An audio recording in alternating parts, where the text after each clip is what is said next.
함께 보실 하나님의 말씀은 시편 51편입니다.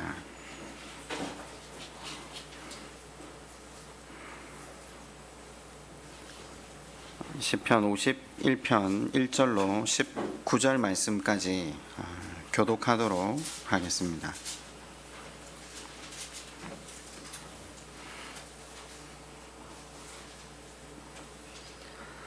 시편 51편 1절로 19절 말씀입니다. 하나님이여 주의 인자를 따라 내게 은혜를 베푸시며 주의 많은 긍휼을 따라 내 죄악을 지워주소서. 죄를 깨끗이 무릇 나는 내 죄과를 아오니 내 죄가 항상 내 앞에 있나이다.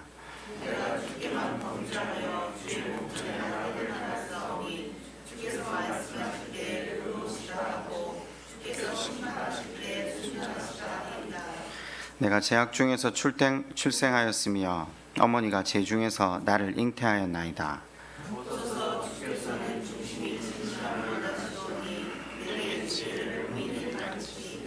우슬초로 나를 정결하게 하소서. 내가 정하리이다.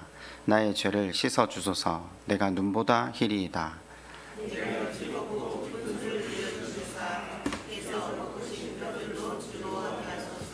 주의 얼굴을 내 죄에서 돌이키시고 내 모든 죄악을 지워 주소서. 하나님이여 내 속에 정한 마음을 창조하시고 내 안에 정직한 영을 새롭게 하소서. 나를 주 앞에서 쫓아내지 마시며 주의 성령을 내게서 거두지 마소서. 주의 구원의 즐거움을 내게 주시고 자원하는 심령을 주사 나를 붙드소서. 그리하면 내가 범죄자에게 주의 도를 가르치리니 죄인들이 주께 돌아오리이다.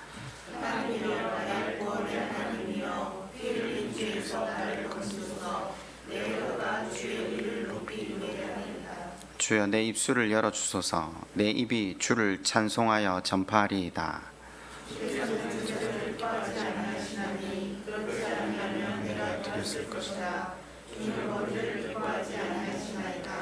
하나님께서 구하시는 제사는 상한 심령이라. 하나님이여 상하고 통회하는 마음을 주께서 멸하시지 아니하시리이다.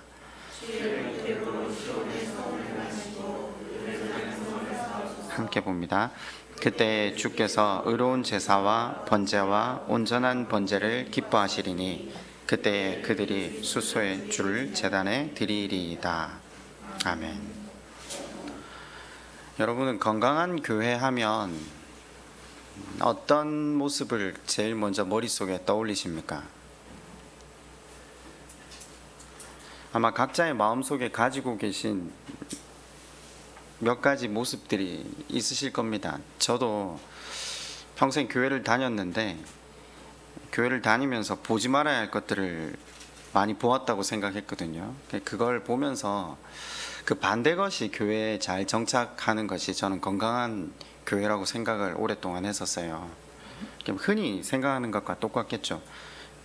설교를 통해 하나님 마음을, 말씀을 잘 전달하는 것, 목회자가 바른 영성, 지성, 인성을 가지는 것, 또 교회 안의 모습을 생각할 때는 교우들이 서로 넘치는 사랑 가운데 하나 되는 모습,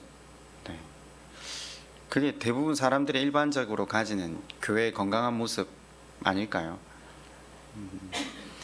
우리가 생각하는 건강한 모습은 그런데 하나님이 바라시는 좋은 교회는 어떤 모습일까요? 오늘 설교 제목을 아까 이제 올렸을 때 보셨는지 모르겠는데 어젯밤에 이제 수정을 했어요. 그래, 제목을 상한 마음이란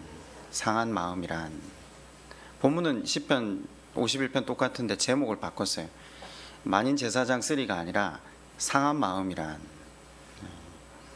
제가 지금 드리는 질문에 제목이 답이겠죠. 제가 아까 중간에 좋은 교회됨의 모습, 건강한 교회의 모습 속에서 한 가지 우리가 바란다, 또 그리고 하나님 바라시는 모습이 이와 같은 건 아닐까 하는 것으로 하나됨, 이건 아마 분명히 하나님이 교회에 바라시는 모습이 맞아요. 그죠? 이스라엘 백성들이 하나님 앞에 하나가 되어서 하나님을 온전히 섬기기를 바라셨던 마음으로 하나님은 광야를 통해 훈련하셨어요. 그런데 제가 한번 질문을 드려볼게요. 교회가 하나가 되어서 하나님을 온전히 섬겼던 적이 있습니까? 우리가 그걸 교회의 건강함이라고 생각한다면요, 다시 한번 교회의 역사를 통해서 교회가 과연 하나가 되어서 하나님을 기쁘시게 해드린 적이 있었냐라는 질문을 한번 해보자는 거죠.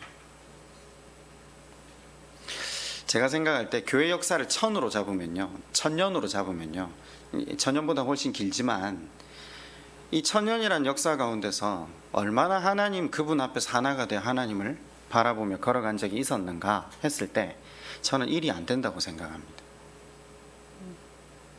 성경에 나오는 모든 역사, 심지어 하나님께서 직접 인도하셨던 출애굽해서 광야를 지난 이스라엘 백성들, 그들이 열왕기서를 지나서 마지막 선지자가 오는 그 시절까지도 하나님 안에서 하나가 되었던 적 없습니다.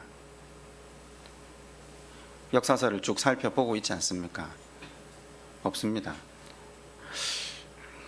조금 더 비관적이지만 신약 시대를 온다고 해서 교회가 그 하나님의 이상을 이루어 드린 적이 있었습니까?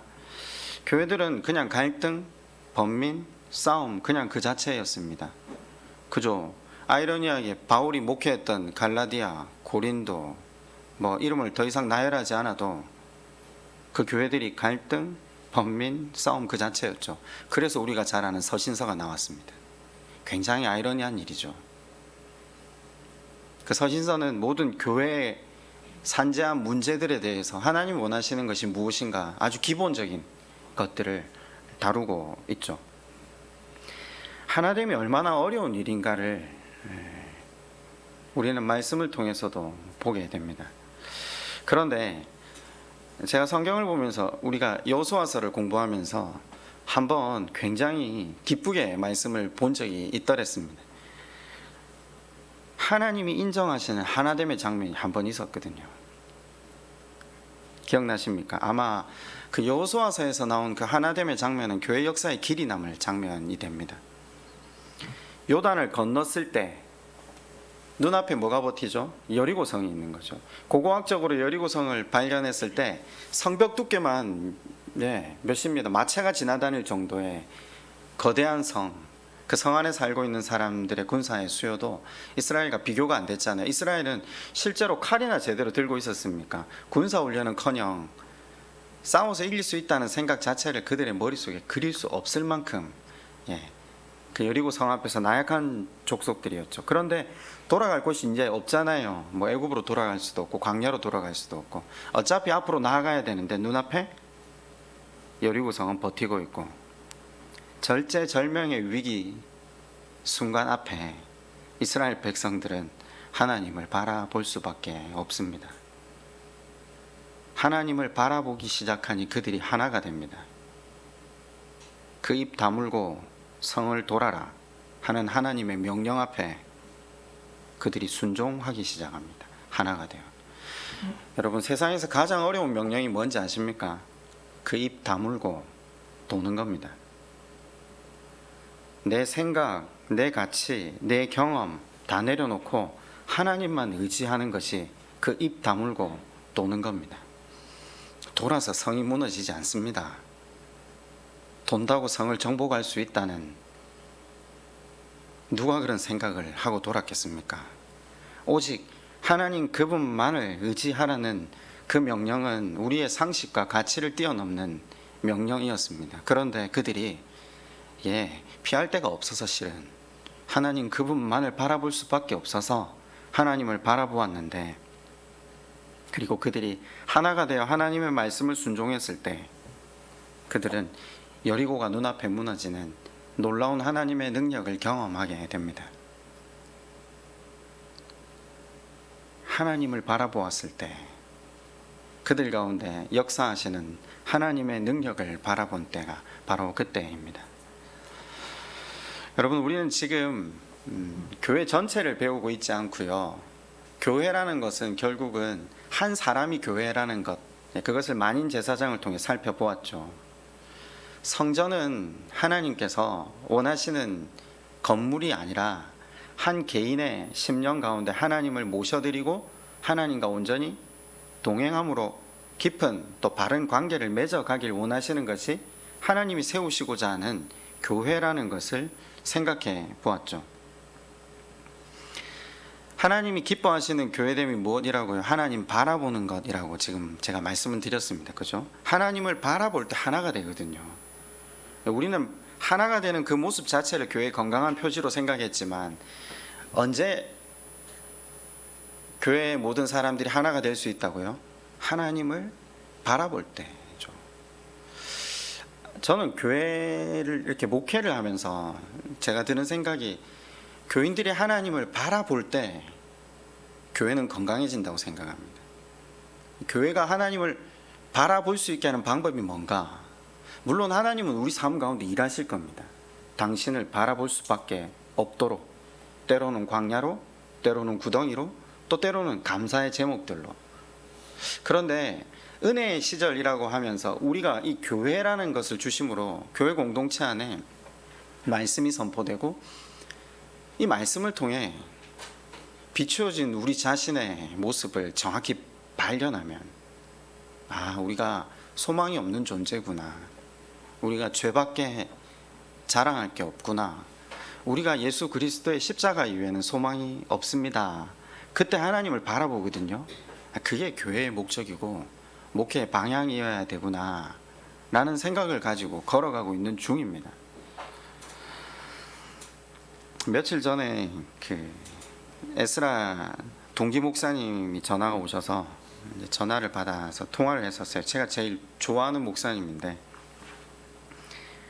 코로나 기간에 교회가 형편이 어떻냐고 사정이 괜찮냐고 물으시더라고요. 그래서 제가 이런저런 우리가 이야기를 주고받다가 이제 그분이 경기도에 사역을 하시는데 저희 교회하고 이제 비슷한 규모라서 그 형님 교회는 어떠냐고 하니까 교회 교인들이 거의 이제 출석을 못하기 시작하면서 교회가 제일 어려운 일에 봉착한 게 재정이 반 이상 줄었다고 하시더라고요. 우리 형편은 어떠냐고 물어보시길래 제가 이렇게 대답을 했어요. 똑같이 교회는 안 나오시는데 교회 재정은 줄지를 않았습니다라고 이야기를 했어요. 근데 지금 오늘 2부에 사람이 너무 많이 나오셨네요. 그죠? 목사님 저한테 이렇게 이야기하시더라고요. 정 목사가 참 교육을 잘했네. 그래서 제가 이렇게 다시 대답을 했어요. 저 만난 지 5년밖에 안 된다고. 제가 교육한 게 아니라고.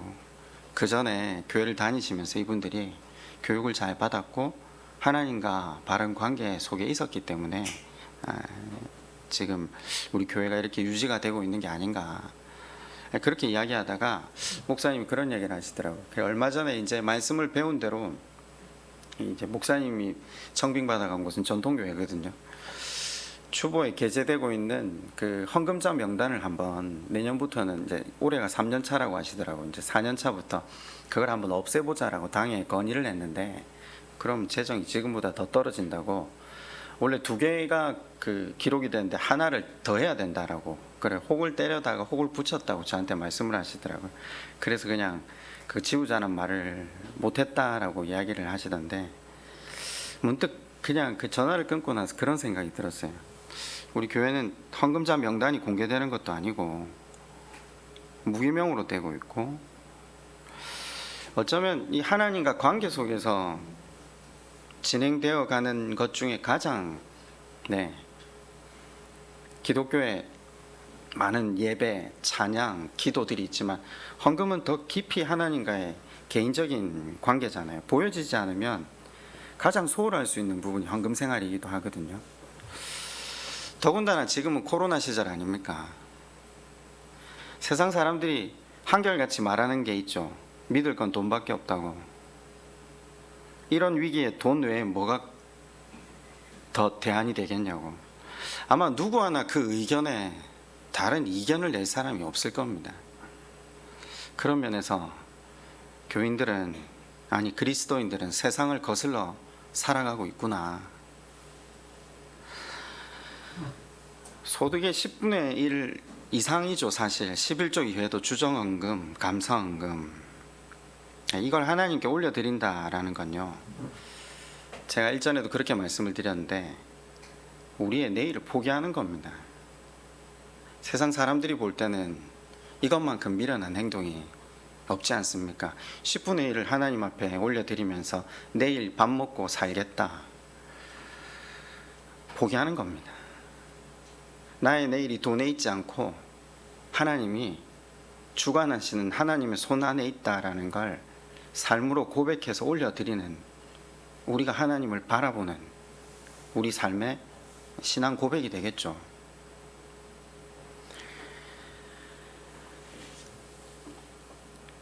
하나님을 바라보는 사람들과 함께 걸어가고 있구나, 그런 생각을 잠시 했고요. 그러면서 하나님 앞에 잠시 감사했고, 그렇게 기도하면서 우리도 여리고를 돌았던 이스라엘 백성들의 걸음처럼 하나님의 능력을, 그 약속하신 복을 누리는 시냇가 교우들이 되게 해달라고. 여러분은 계속해서 하나님을 바라보며 걸어가고 계십니다. 헌금도, 예배도, 찬양도, 기도도 다 하나님을 바라보는 우리 신앙의 고백이잖아요. 그런데 오늘 시편 51편을 읽어보셨으면 아시겠지만, 우리가 여러 번의 설교를 통해서 때론 하나님이 너 이 예배 싫다, 이 기도 싫다, 이 찬양 그만해라, 내가 지겹다, 혹은 더 이상 못 듣겠다, 그런 말씀도 배웠고요. 그래서 우리가 그 예배, 그리고 그 헌금, 그리고 그 찬양 기도에 담아야 될 내용이 무엇이라고 배웠습니까?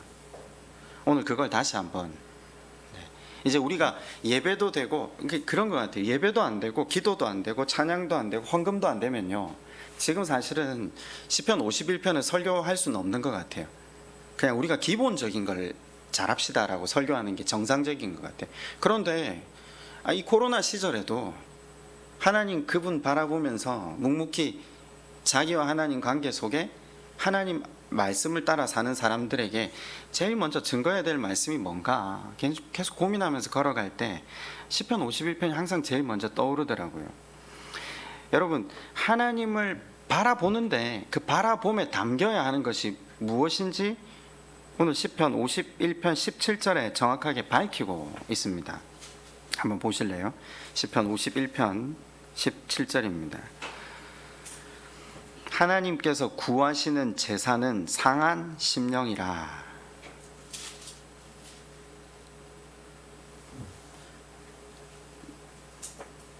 그러니까 우리가 하나님 바라보면서 나아가는 예배, 기도, 찬양, 헌금, 이 모든 것 안에 담아야 될 게 무엇이라고요? 상한 심령이래요. 예. 이제 여기까지는 우리가 이제 전진을 좀 해보자는 거죠. 아마 교회를 좀 오래 다니셨으면 상한 심령이라는 말은 자주 들으셨을 거예요. 그죠? 그럼 상한 심령의 정확한 정의를 하고 계십니까? 이걸 하려고요. 구약에서는 상한 심령이라고 했고요. 신약에서는요, 팔복에 보면 가난한 마음, 심령이 가난한 자, 그죠? 애통한 자, 의에 줄이고 목마른 자, 이게 다 상한 심령입니다. 똑같은 말입니다. 단어는 다르게 표현하고 있지만 같은 단어를 다른 식으로 표현한 거죠. 그걸 담으면 그 사람이 복이라고 팔복은 이야기를 하죠. 예. 그걸 이제 우리가 한번 상고해 보려고요. 왜냐하면 하나님은 예배도 기도도 찬양도 헌금도 기뻐하시지만 결국은 그 안에 이 상한 마음이, 상한 심령이 담겼을 때 하나님 바라시는 그 본질인 예배, 기도, 헌금 생활, 찬양이 되기 때문에 우리가 2시간에 걸쳐서 상한 마음이 뭔가, 하나님이 받으시고자 하는 참된 예배가 뭔가, 이걸 한번 생각해 보려고 합니다. 지난주 수성 본문이 사무엘하 8장이었거든요. 다윗이 중근동 지방을 정복하는 내용이었어요. 8장 1절에 보면 블레셋을 정복하는 내용이 나오는데, 아시다시피 수백 년 동안 블레셋은 이스라엘을 괴롭혀왔던 나라죠. 우리도 역사 속에서 우리를 괴롭힌 나라가 있잖아요. 그런데 우리보다 더 긴 세월 이스라엘을 괴롭혔던 나라가 블레셋이거든요. 그런데 8장 1절에 한 절로 블레셋이 이스라엘에게 정복당합니다. 그러면 엄청나게 긴 구절로 설명이 되어야 되거든요. 실은 전쟁의 규모도 막대했을 뿐더러 사상자가 얼마나 많이 났겠습니까? 근데 성경은 그것은 하나님께서 하셨기 때문에 전혀 그 내용에 대해서 기술이 없습니다. 그걸로 한 줄로 끝나버립니다. 인간이 주목하는 것과 하나님 주목하시는 차이가 있다는 거죠. 그러면서 2절부터 다윗이 다른 옆에 주변국들을 정복하는 내용을 아주 상세하게 기술해 두기 시작합니다. 성경은요.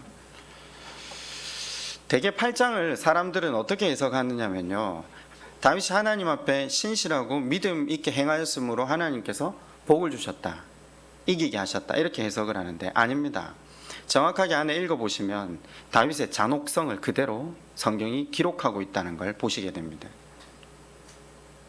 다윗은 제국주의의 욕망에 눈이 멀어서 하나님이 정하신 가나안의 경계를 넘어서서 땅을 정복합니다. 정복하지 말아야 될 모압 지방, 그러니까 자기 친족이잖아요. 얼마 전에 아기스에게 망명했을 때 자기 부모님을 맡겼던 모압 족속, 룻 기억나시죠? 보아스와 결혼했던 룻이 모압 족속, 룻이 오벳 이세 다윗, 자기 외조 쪽이잖아요. 에돔 족속, 창세기에서 에서가 난 고향이기도 하죠. 하나님께 정하시지 않은 구간까지도 다 정복합니다. 그리고 아주 잔혹하게 그들을, 말살이라는 표현을 안 쓰고 학살합니다. 실제로는 보면.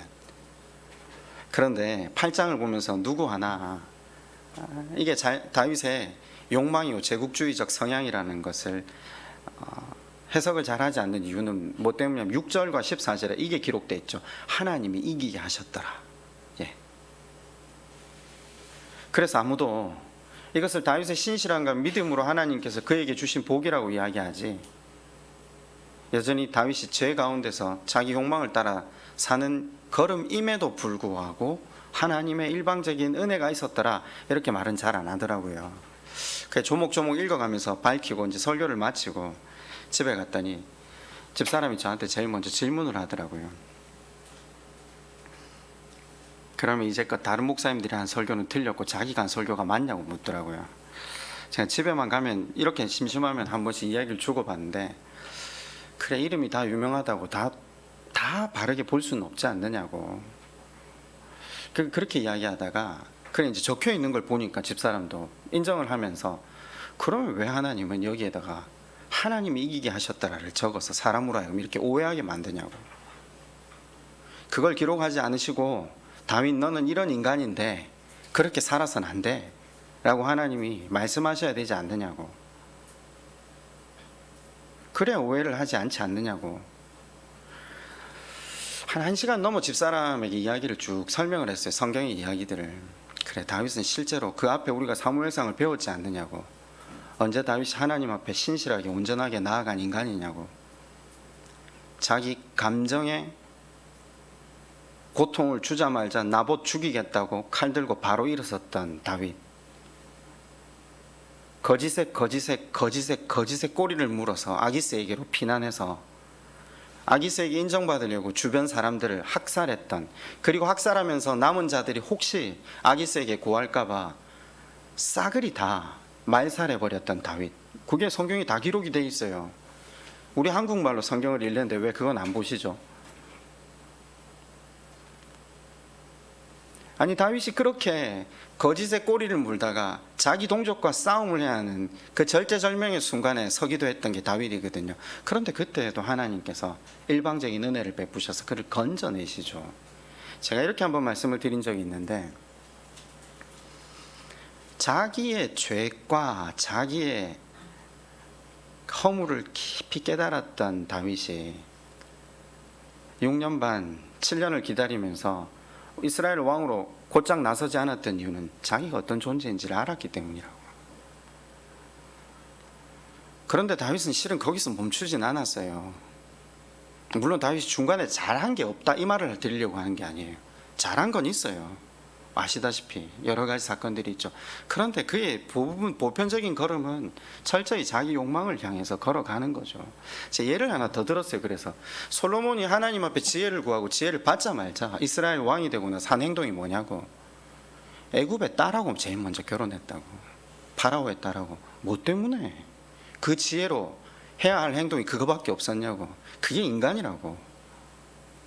그런데 우리는 누구 하나 솔로몬이 그 지혜로 그와 같은 행동을 했다는 것 그냥 읽고 지나가잖아요. 철저하게 정치적인 계산. 그게 인간이에요. 그러면 왜 다윗을 이기게 하셨냐고.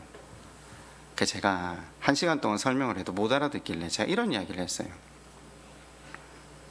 그게 우리라고. 우리가 이 땅을 살아가면서 잘해서 하나님께서 우리에게 뭔가를 이루어 가신 게 하나도 없다는 걸 그 다윗의 일생을 통해서 알게 하시려고. 그걸 읽으면 그게 깨달아져야 된다고.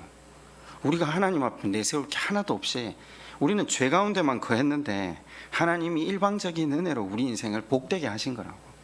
사람들이 그걸 깨달아야 드디어 하나님 앞에 온전하게 부복한다고. 여러분, 오늘 읽으신 배경의 말씀이 시편 51편의 배경이 사무엘하 12장 1절이 배경이 됩니다. 한번 가보실래요? 사무엘하 12장 1절입니다. 그 어느 날 선지자 나단이 다윗을 찾아와서 이렇게 이야기를 합니다. 제가 읽어드릴게요. 여러분은 개역개정이지만 저는 지금 공동번역으로 한번 읽어드리겠습니다. 야훼께서 예언자 나단을 다윗에게 보내셨다. 나단은 다윗을 찾아와 이런 이야기를 하였다. 어떤 성에 두 사람이 살고 있었는데 한 사람은 부자였고 한 사람은 가난했습니다. 부자에게는 양도 소도 매우 많았지만 가난한 이에게는 품삯으로 얻어 기르는 암컷 새끼 양 한 마리밖에 없었습니다. 그는 이 새끼 양을 제 자식들과 함께 키우며 한 밥그릇에서 같이 먹이고 같은 잔으로 마시고 잘 때는 친딸이나 다를 바 없이 품에 안고 잤습니다. 그런데 하루는 부잣집에 손님이 하나 찾아왔습니다.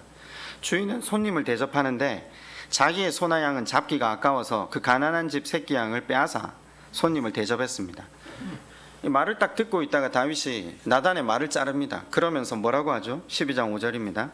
다윗은 몹시 괘씸한 생각이 들어 나단에게 소리쳤다. 저런 죽일 놈, 세상에 그럴 수가 있느냐. 그런 인정머리 없는 짓을 한 놈은 그냥 둘 수 없다. 그 양 한 마리를 4배로 갚게 하리라. 다윗이 한 말의 내용이 그거죠. 인간이면 그런 행동은 할 수 없다. 그런 인간은 죽어야 한다. 그리고 그 모든 걸 갚게 해야 된다. 자, 그때 나단이 다윗의 말을 받아서 뭐라고 하죠? 그게 바로 너다. 자, 그 이야기죠. 왕이 바로 그 사람입니다.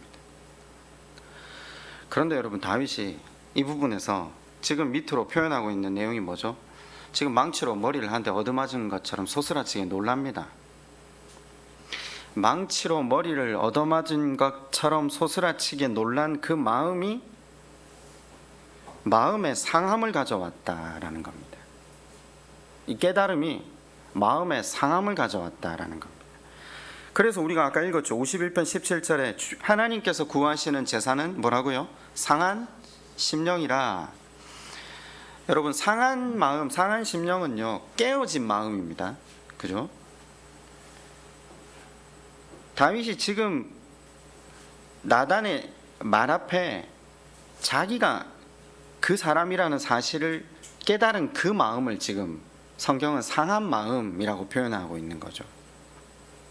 혹시 종이로 된 성경 가지고 계시면 시편 51편 그 제일 앞에 제목이 뭐라고 적혀 있죠? 제가 한번 읽어드릴게요. 다윗의 시, 인도자를 따라 부르는 노래. 다윗이 밧세바와 동침한 후 선지자 나단이 그에게 왔을 때. 지금 보니까 사무엘하 12장 배경이 된다는 걸 이해가 되시죠? 우리 이거 사실은 밧세바와 다윗의 동침 사건은 다 아는 얘기니까 길게 설명을 드리진 않을게요. 밧세바가 유부녀였는데 그냥 유부녀가 아니라 자기가 제일 아끼던 충신 우리아의 아내였죠. 다윗은 부족한 게 없는 왕이었잖아요. 돈이면 돈, 권력이면 권력의 최절정에 있었던 사람 아닙니까? 사실 그렇죠. 마음만 먹으면 미스 이스라엘을 뽑아서 후궁으로 드릴 수 있을 만큼 권세가 상당했던 사람이거든요.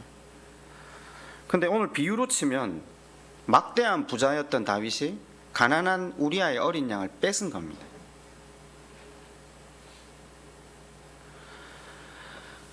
그런데 사실 비유에 등장하는 부자보다 훨씬 더 큰 죄를 저지르잖아요. 나단은 비유로 거기까지만 지적한 거예요. 일부만을 비유로 설명했지만 사실 그렇잖아요. 비유의 부자는 가난한 사람의 어린 양만 빼앗은 거지만 다윗은 어린 양만 빼앗은 게 아니잖아요. 그 가난한 사람이 자기가 어린 양 빼앗은 걸 누군가에게 고자질할까봐 가난한 사람을 죽여버린 거잖아요. 아주 비열한 방법으로 다윗이 우리아를 죽인 사건을 우리는 압니다. 자, 그런데 다윗이 지금 자기 잘못을 깨달았다라는 거죠. 제가 성경을 읽을 때 자주 질문을 하는 편인데 저는 이 부분에서 이런 질문이 들었어요.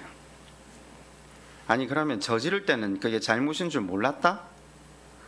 그리고 나단이 죄라고 지적을 하니까 그제서야 죄라 인정을 하나? 자기 부하 아내를 취할 때 그게 죄인 줄 모를까? 그리고 그 부하를 죽일 때 이게 정령 죄악이 깊어진다는 걸 모를까? 아니 지금 사람들이 이 사건을 다 알게 되잖아요. 이 나단이 와서 한 이야기가 만주백관이 다 보는 데서 지금 선포를 한 거거든요. 그리고 다윗도 지금 그러면 어쩔 수 없으니까 눈물 콧물 다 흘리면서 지금 회개한다고 쇼하는 겁니까? 임기응변으로 소나기만 피하자고 지금 이 행동을 하는 겁니까? 아닙니다. 그건 아닙니다. 시편 51편을 우리가 지금 읽었잖아요. 분명히 읽어보면 다윗의 눈물과 회개, 놀람 이건 쇼는 아닙니다. 진정이었죠. 그럼 다시 질문해 봅시다. 다윗이 그전에는 몰랐습니까? 예, 몰랐습니다. 아니 알고 있었는데 정확히 몰랐습니다. 이렇게 말하는 게 옳을 겁니다. 알고 있지만 몰랐습니다. 여러분 죄 지어 보셨죠?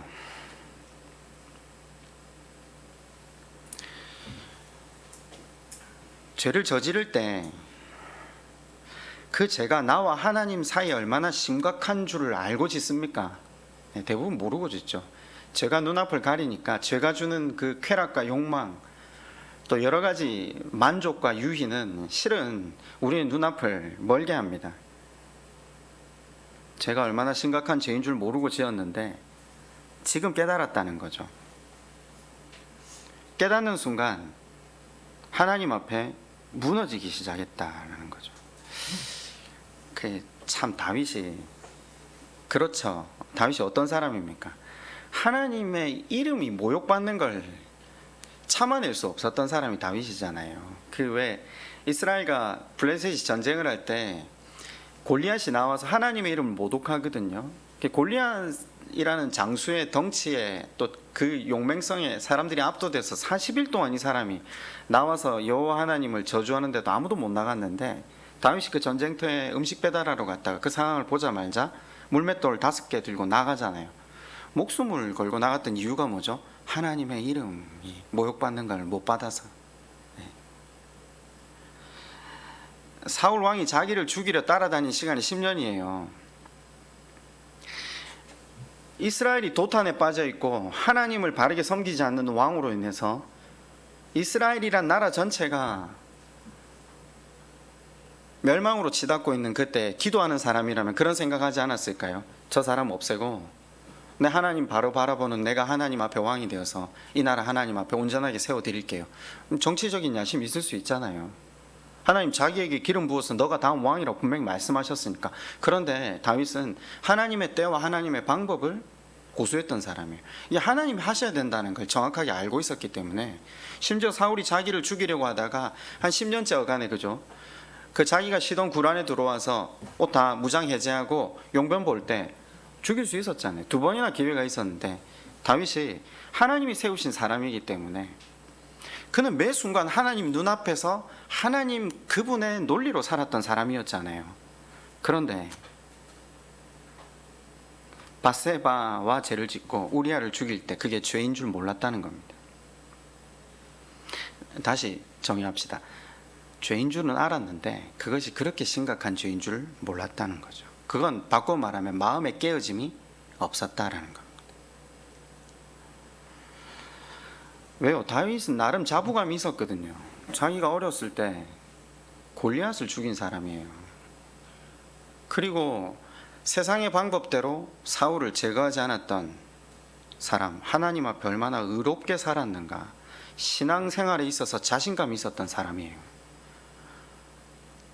제가 하나님 앞에 유일한 자격은 자격 없음이 자격이라고 말씀을 드리지 않았습니까? 그런데 다윗이 하나님 앞에, 사람 앞에 자격 있음, 그게 하나가 피어오르기 시작했을 때 하나님과 무관한 사람으로 살고 있었던 거죠. 그런데 하나님께서 한 인생이 하나님 앞에 상한 마음이 될 때까지 굉장히 오랜 시간 그 인생을 다듬어 가신다는 것을 우린 다윗 이외에도 다른 사람의 인생을 통해 배웠습니다. 그리고 어느 때 드디어 내가 그 죄 가운데 거하는 것이 이게 얼마나 하나님을 아프게 하는 죄인지 그가 깨닫죠. 여러분, 분명히 아마 깨닫기 전에는 다윗이 이게 불신의 행위인지 하나님을 아프게 하는 행위인지 자각하지 못했다는 거잖아요. 마음에 걸림이 있어야 되는데, 밧세바의 일을 저지르고 나서도 그게 알려지면 자기가 정치적으로 입장이 곤란해질 것 같으니까 그걸 덮어버리려고 더 큰 살인죄를 저지를 때에도 거리낌이 없었잖아요. 그러면서도 자기는 여전히 기도하고 예배드리고 헌금하고 살았던 것이 다윗이에요. 죄의 문제는 여전히 자연스럽고 본성의 문제이고 원하는 일이고 마음의 갈등 없이도 된다는 겁니다. 억지로 한 게 아닙니다. 자원하는 마음으로 했다는 겁니다. 이게 깨달아졌다는 겁니다. 다윗이. 여러분, 이 말의 내용이 이해가 가십니까? 이걸 누가 또 깨닫는지 아십니까? 사도 바울이 깨닫습니다. 로마서 7장으로 한번 가보실래요? 로마서 7장 15절로 한번 가보실래요?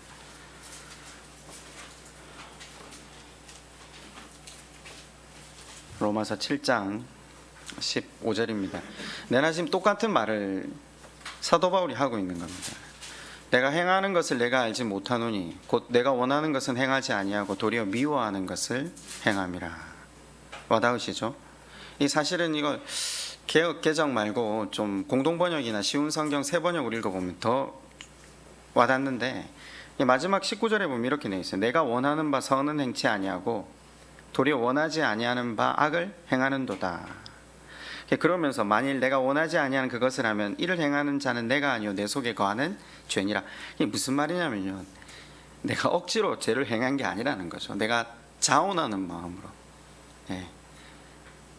그냥 이거 본성의 문제이고 그 마음의 갈등 없이도 살아가는 모든 모습이 죄라는 걸 지금 다윗뿐만 아니라 사울도 그걸 깨닫고 하나님 앞에 나아가고 있는 거죠. 그 모습이 뭐라고요? 상한 심령이라는 거죠. 나는 원래 괜찮은 사람인데 이번 한번 실수한 거다, 이게 가슴이 너무 아프다, 이런 정도가 아닙니다. 다윗이 지금 깨달은 건 아까 말씀드렸지만 앞서 행해왔던 모든 일들 있잖아요. 그것이 내 인생의 본질, 이 죄라는 걸 드디어 깨닫는 거예요. 아, 내게서 나올 수 있는 게 죄밖에 없구나, 이게 나구나. 전에 내가 믿음으로 골리앗을 이겼다고 생각했는데 그건 그냥 뒷걸음치다가 쥐잡은 격밖에 안 되구나. 나는 본래 죄인이구나, 소망이 없구나. 그 사실을 다윗이 깨달으면서 절규하는 거죠. 3절에 51장 3절에 뭐라고 돼 있죠? 내 죄가 항상 내 앞에 있습니다. 5절에 내가 죄악 중에 출생했습니다. 그러니까 죄를 짓는 게 마치 숨쉬고 밥 먹는 것 같이 자연스럽다는 거죠. 내가 어떤 나쁜 짓을 행하는 것이 그걸 스스럼 없이 행할 수 있다는 건 내가 하나님 인지하지 못하고 산다는 거죠. 하나님 눈앞에 살아가고 있다는 사실을 기억지 못한다는 거죠. 그래서 4절을 이렇게 고백합니다. 내가 주께만 범죄하여 주의 목전에 악을 행하였사오니 주께서 말씀하실 때 의로우시다 하고 주께서 심판하실 때 순전하시다 하리라. 이게 무슨 말이냐면요, 주님 앞에만 내가 범죄했다, 내 다른 사람한테 범죄하지 않았다, 이 말이 아닙니다. 하나님의 면전 앞에서 내가 이 일을 행했다, 지금 이야기를 하려고 하는 겁니다. 밧세바 우리아의 둘 빼고는 내 잘못한 게 없습니다, 아니야, 그게 아닙니다. 근본적으로 나는 하나님을 하나님으로 인정하지 않았기 때문에 이와 같은 일을 저지른 겁니다. 저는 죄덩어리입니다. 저는 죄의 성분 그 자체입니다. 지금 이 이야기를 하는 겁니다. 그래서 여러분이 9절 쭉 밑에 읽어보시면 이게 찬양 가사로 지금 되어 있다는 것 아시겠죠? 정결한 마음 주시옵소서. 기억나십니까? 정결한 마음 주시옵소서. 오 주님, 정직한 영을 새롭게 하소서. 나를 주님 앞에서 멀리하지 마시고 주의 성령을 거두어 주옵소서. 거두지 마옵소서. 그 구원의 기쁨 다시 회복시키시고 변치 않는 마음 내 마음에 허락해 주소서. 이 찬양이 지금 이 구절에서 나왔거든요. 제가 이 구절을 보고 이 찬양을 보면서 이 한 단어를 빼먹었구나. 한 단어를 빼먹으니까 이 찬양이 조금 정말 절망의 끝에 앉아서 절규하는 내용이 담기지 못하고 약간 좀 관조적인 혹은 하나님과 동등된 입장에서 그냥 어떤 제 하나의 문제를 가지고 그 정도 수준이 아니라 10절에 이 단어가 빠진 것 같아요. 51장 10절에 이렇게 돼 있어요. 하나님이여 내 속에 정한 마음을 창조하시고 내 안에 정직한 영을 새롭게 하소서. 뭐가 빠진 것 같아요? 창조가 빠졌어요. 여러분, 왜 다윗이 내 속에 정한 마음을 창조해 달라고 이야기한지 아시겠습니까? 창조는 고치는 정도의 문제가 아니거든요.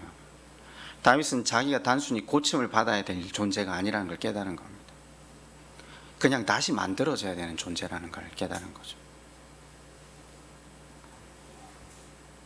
말씀을 맺겠습니다. 앞으로 2시간에 걸쳐서 상한 마음에 대해서 말씀을 상고해 보려고 해요. 하나님이 받으시고자 하는 예배에 담겨야 하는 것은 상한 마음이에요. 다윗은 나단의 지적, 말씀 앞에서 자기가 어떤 존재인지를 깨닫습니다. 다윗이 말한 대로 하나님, 저는 창조를 다시 받아야 되는 존재입니다. 그렇게 고백한 대로 하나님은 그를 새롭게 하십니다. 우리가 새롭게 하소서 할 때 그 표현이 사실은 다시 창조되는 겁니다. 하나님 안에서. 그죠? 근데 말씀을 이렇게 쭉 보면서 성경의 각 신앙의 선배들이 걸어가는 길을 보면서 상한 심령이 될 때가 도대체 언젠가? 여러분, 상한 심령이 언제 되십니까? 저는 제일 상한 심령이 곧바로 되는 게 저희 집에 아이들이 아플 때 전 상한 심령이 바로 되더라고요. 그냥 다른 거 저런 거 아무것도 하나님 앞에 이건 이런데 이건 왜? 라는 질문 전혀 없습니다. 그냥 아프면 그냥 상한 심령이 되더라고요. 그래서 하나님 앞에 늘 기도하는 게, 하나님, 저로 하여금 우리 신앙의 목적지와 방향이 상한 심령이라는 건 알겠는데 내가 이렇게 내 자녀들을 통해서 말씀하신 수준으로 살 수밖에 없는 존재인데 하실 수만 있다면 은혜의 때를 살아가니까 말씀을 통해서 깨닫게 해달라고, 내 주변에 일어나는 사건을 통해서 하나님 앞에 빨리 부복하겠다고, 내 상한 심령이 되겠다고. 그리고 나서 얼마 전에 욥기를 묵상했잖아요. 제가 욥기를 거기 설교를 접은 이유가, 나름 욥은 선하다고 생각하는 사람, 하나님 앞에 최선을 다한다고 스스로 생각하는 사람, 자타가 공인하는 사람인데도 하나님이 그 자녀들을 다 거두어 가시지 아니하시고는 하나님 앞에 상한 심령이 될 수 없는 인생이라는 거죠. 이게 제가 성경을 통해 보이더라고요. 인간이 얼마나 질긴가, 인간이 얼마나 하나님 앞에 마른 상한 심령이라 하지만 그 인생이 자신의 상한 심령을, 자신이 죄밖에 없다는 사실을 깨달아 가기까지 참 하나님이 이렇게 일을 하셔야 되는가. 예배당에서 또 집에서 예배를 드리고 계신 시냇가 교우 여러분, 하실 수만 있다면 말씀을 통해 하나님께서 우리에게 원하시는 것이 무엇인지 깨달아가는 복이 있기를 축원합니다. 이 시간 한번 우리 기도할까요? 우리가 하나님 앞에 예배드리고 찬양하고 기도하고 헌금할 때 담아드려야 하는 것이 상한 마음입니다. 그런데 이건 우리가 머리로 알아서 담아드릴 수 있는 게 아니에요. 성령께서 우리로 하여금 깨닫게 하시거나 우리가 삶을 통해 절감하지 않고는 우리가 이걸 담아드릴 수 없거든요. 그래서 우리가 기도할 때 하나님, 수요일마다 주일마다 예배드릴 때 말씀 앞에 비추어진 내 자신의 한계를 잘 알고 십자가밖에 소망할 것이 없다는 그 상한 마음을 날마다 하나님 앞에 가지며 걸어가는 복된 삶 살게 해달라고 우리 시간 그렇게 하나님 앞에 한번 함께 간구하겠습니다.